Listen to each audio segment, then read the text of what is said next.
नमस्कार मित्रांनो, शिवा मालिकेच्या आजच्या भागामध्ये आपण पाहणार आहोत की आता सगळी पाना गँग शिवासोबत आता क्लासमध्ये येते आणि लगेच आता पाठीमागून शांताबाई तिथे येते. तर त्यांच्याकडे बघत शांताबाई म्हणते, हे काय आज तर तुम्ही एवढ्या लवकर सगळ्यांच्या अगोदर आलात. शिवा म्हणते की आता ना आपण सगळेजण वर्ग स्वच्छ करू. तेव्हा आता शांताबाई म्हणते की हे बघा मुलांनो, तुम्ही बाजूला व्हा, ते माझं काम आहे, मला करू द्या. शांताबाई सांगू लागते की आता या वर्गाची अवस्था काय होती काय सांगू तुम्हाला. अहो या वर्गात ते कागदाची विमानं करतात ना, सगळे अख्ख्या रूममध्ये ती विमानं पडली होती आणि तुम्ही काय खाता ते चिकट चिकट असतं चिंगम, ते सुद्धा सगळे भिंतीला चिटकवले होते. मी सगळं काही साफ केलं. शांताबाई म्हणते की बाई किती डोक्याला त्रास, मला किती त्रास झाला ते सगळं साफ करता करता.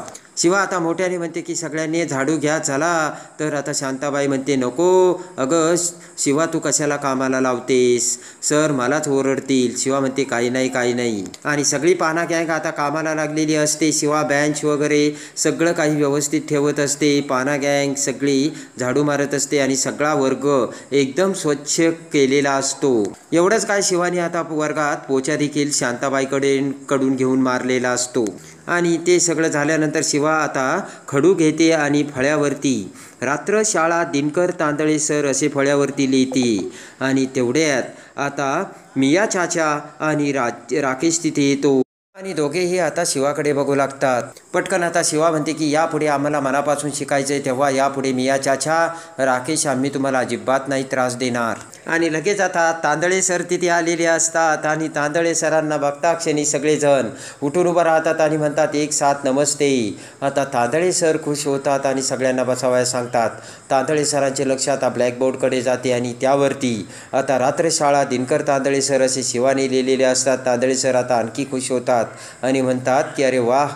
तेवढ्यात आता शिवा उठून उभा राहते आणि म्हणते की सर तुमच्यामुळे मला माझ्या आजीचे प्राण वाचवता आले आणि तुमच्याचमुळे मला शिक्षणाचं महत्त्व कळालं. शिवा म्हणते की खरं तर मला शिकायची इच्छा नव्हती, पण तुम्ही माझे डोळे उघडवले. आता मी ठरवलं आहे की आता मी आणि पाना गँग आम्ही सगळेजण व्यवस्थित शिक्षण घेणार. तांदळे सर खूप खुश होतात. तांदळे सर म्हणतात की आता तुम्ही ना मी जे शिकवतो त्याकडे लक्ष द्या आणि शिवानी योग्य ठिकाणी त्याचा जसा वापर केला तसा तुम्हीसुद्धा वापर करा असे म्हणत आता तांदळे सर सगळ्यांना शिकवायला लागतात. आणि लगेच आता तांदळे सर म्हणतात काल मी तुम्हाला काय शिकवलं, एक सोपा विषय आणि एक अवघड विषय.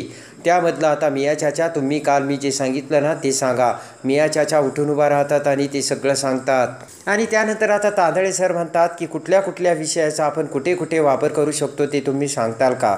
शिवा उठून उभा राहते आणि म्हणते की सर किचनमध्ये आपण गणिताचा वापर करू शकतो ना. शिवा म्हणते की किचनमध्ये आता चहा करायचा म्हटलं तरी अर्धा कप दूध लागतं आणि अर्धा कप पाणी, हे सुद्धा एक गणितच आहे ना. सगळेजण आता विचारात पडतात. तांदळे सर म्हणतात की मी सांगतो, आपल्या घरी जर एखाद्या दिवशी 15-20 माणसं जेवायला येणार असेल, आपण दररोज आपल्या जेवढे माणसं आहेत त्यांचा स्वयंपाक करतो, पण जास्त माणसे म्हटल्यावर आपल्याला आता स्वयंपाकाचं गणित करावं लागतं. आणि मग तांदळे सर काय लागतं त्याचं गणित सगळं आता सगळ्यांना समजावून सांगतात. आणि त्यानंतर आता पटकन माझ्या म्हणतो की आम्हाला इंग्लिशसुद्धा शिकायचं बरं का. तर आता तांदळे सर आता माझ्याकडे बघतात. तर मिया चाचा आणि राकेश सगळेजण म्हणतात की हा तर खूप हुशार विद्यार्थी दिसतो. तेव्हा तांदळे सर म्हणतात की फिजिक्स केमिस्ट्री इंग्लिशमध्ये हे विषय असतात ते सुद्धा आता आपण हळूहळू शिकूयात. आणि एवढ्यात आता तांदळे सर बाहेर जातात. तर बाहेर कोणीतरी आलेलं असतं आणि 2 गुंड बाहेर आलेले असतात आणि लगेच आता तांदळे सर त्या गुंडांपुढे हात जोडतात. तर ते गुंड आता तांदळे सरांना दमदाटी करतात. तर खिडकीतून शिवा ते सगळं बघते. त्यानंतर काहीतरी बोलणं झाल्यानंतर ते गुंड निघून जातात. तांदळे सरांनी आता खाली मान घातलेली असते आणि शिवा ते सगळं बघते. त्यानंतर आता खाली मान घालून पुन्हा तांदळे सर आतमध्ये येतात. इकडे आता देसाईंच्या घरात आशू हा जेवणासाठी आता टेबलवरती येतो. भाऊ सीताई सगळेजण बसलेले असतात. सीताई आता आशूला म्हणते की अरे बस ना तू आशू. आशू आता जेवायला बसतो आणि त्यांच्याकडे बघतो. त्यानंतर आता आशू म्हणतो की हे काय तुम्ही असं काय बघताय. तेव्हा आता भाऊ म्हणतात की आशू मला तुला एक सांगायचं आहे, तू ही डील क्रॅक करतोयस आणि ही डील तू सक्सेसफुली करून दाखवणार आहेस. तरीसुद्धा आमची काही मदत जर तुला यामध्ये लागत असेल तर तू सांगू शकतोस. आणि तेवढ्यात आता कीर्ती म्हणते की हे बघ आशू, जर तुला यामध्ये माझी काही मदत लागत असेल तर मी तयार आहे, मला तू सांग. भाऊ म्हणतात जर तुझ्या कामाचा लोड जर तुला कमी करायचा असेल तर तू आम्हाला सांगू शकतोस बरं का, आम्ही काहीही करायला तुझ्यासाठी तयार आहोत. आता आशू म्हणतो हे बघा तुम्ही काही काळजी करू नका, कामाचा लोड तर आहेच, वर्क प्रेशर बॅक प्रेशर असणारच आहे, पण मी हे सगळं काही व्यवस्थित करेन, मला गरज नाही. आणि लगेच आता आशूने सगळ्यांना क्लिअर कट सांगितलेलं असतं. हे काम मिळवण्यासाठी आपण सगळ्यांनी किती कष्ट केले ना ते मला माहिती आहे, तेव्हा हे काम मी माझ्या डेडिकेशनमध्ये करणार असल्याचे आशू सगळ्यांना सांगतो.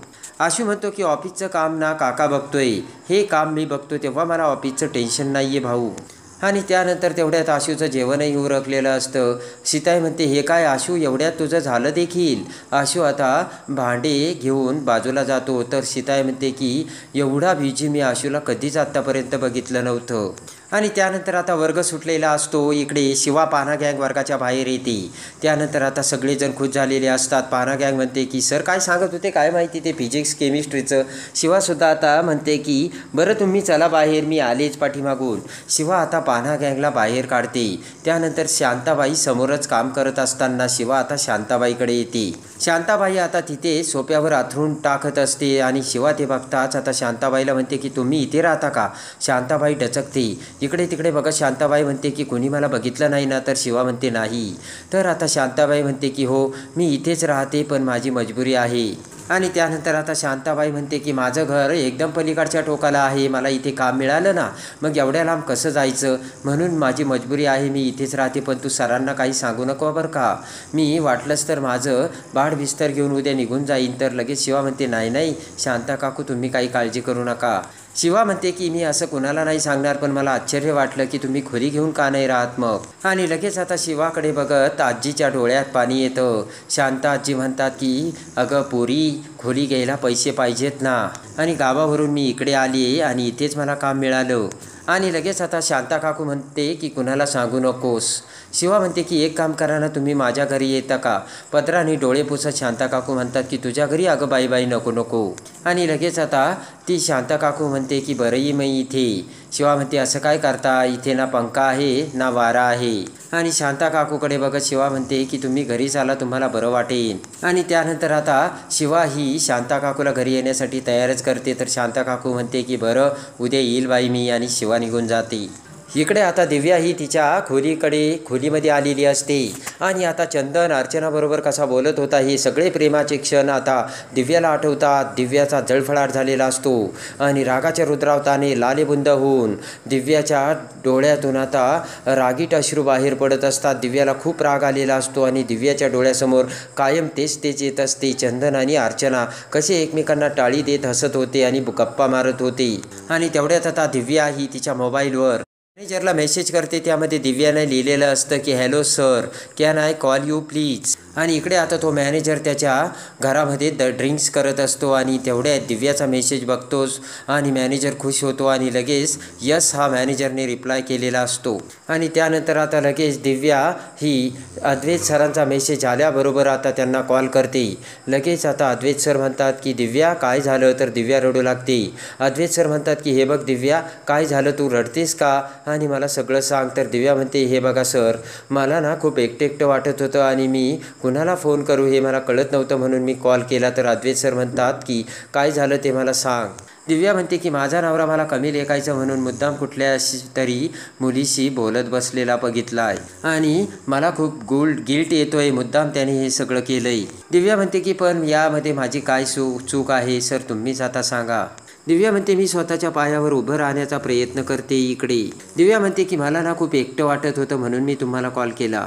आणि आता लगेचच अद्वैत सर म्हणतात की हे बघ तुझ्या नवऱ्याने जर तुला पुन्हा त्रास दिला तर मला सांग, मी आहे, आणि जर तुला कधी एकटं वाटलं तर मला तू कधीही फोन करू शकतेस, असे आता मॅनेजरने दिव्याला सांगितलेलं असतं.